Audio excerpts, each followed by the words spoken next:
HSC এর বাংলা দ্বিতীয় পত্রের নির্মিত অংশের সবচেয়ে সহজ একটা টপিক হচ্ছে বৈদ্যুতিন চিঠি বা ইমেল। বৈদ্যুতিন চিঠি বা ইমেল এই ছোট্ট একটি অংশ থেকে কিন্তু 10 নাম্বার বরাদ্দ থাকে এই একটি ইমেলের জন্য। এটা লেখার পদ্ধতি খুবই সহজ এবং খুব ছোট করে লিখতে হয়।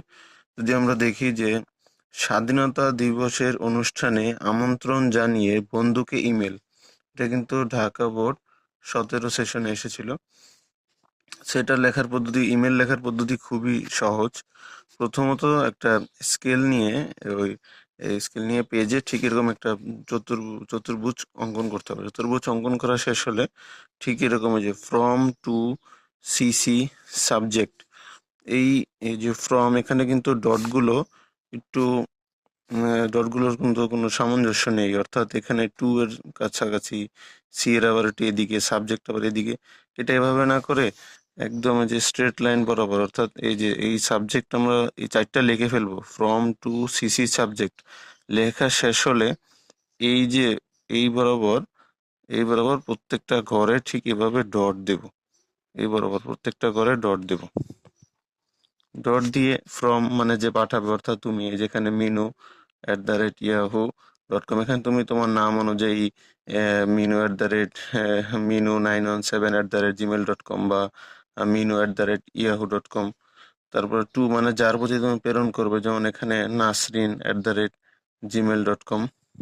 এই দুইটা লেখা শেষ হলে তারপর সাবজেক্ট লিখতে হবে, অর্থাৎ কি বিষয়। এখানে শুধু আমন্ত্রণ লিখে রেখেছে, এটা না লিখে লিখতে পারো যে স্বাধীনতা দিবসে অনুষ্ঠান আমন্ত্রণ বিষয়ক, এটা লিখতে পারো, বা স্বাধীনতা দিবসের অনুষ্ঠানে আমন্ত্রণ প্রসঙ্গে, এভাবে লিখলে বিষয়টা একটু সুন্দর হয়। তারপর টেক্সট, এই টেক্সটটাও কিন্তু ঠিক এই বরাবরই হতে হবে, এই বরাবর দুইটা ডট দিতে হবে। এখানে কিন্তু কোনোটা সামঞ্জস্য নেই, একটা এদিকে একটা এদিকে, একটা একটু বেশি ভিতরে একটা একটু বেশি বাইরে, এভাবে না করে এই ফ্রম থেকে একদম টেক্সট পর্যন্ত, ঠিক আছে, তারপর যে টেক্সট পর্যন্ত একদম টোটালটা, অর্থাৎ প্রতি ঘরে যে 2টা করে ডট দিতে হয় তার জন্য একদম এক রেখায় থাকে। এটা কিন্তু খুবই গুরুত্বপূর্ণ। তারপর টেক্সট লেখে নাসরিন, এখানে তোমার ইচ্ছা মতো তুমি বেশি না, 4 থেকে 5টা লাইন সাজিয়ে লিখলেই হয়। যেমন এই যে লেখা আছে, আশা করি তুমি ভালো আছো, আমি তোমার দয়ালুর রহমতে বেশ ভালো আছি, তুমিও তো জানো যে প্রতি বছর এরকম আর কি, এরকম হালকা পাতলা ব্যাখ্যা দিয়ে 4 থেকে 5টা লাইন সাজিয়ে লিখলেই ইমেল লেখা শেষ হবে, এবং লাস্টে তুমি তোমার নামটা শুধু লিখে দিলেই, এই নাম লিখে দিলেই ইমেল লেখা সম্পূর্ণ হয়ে যায়।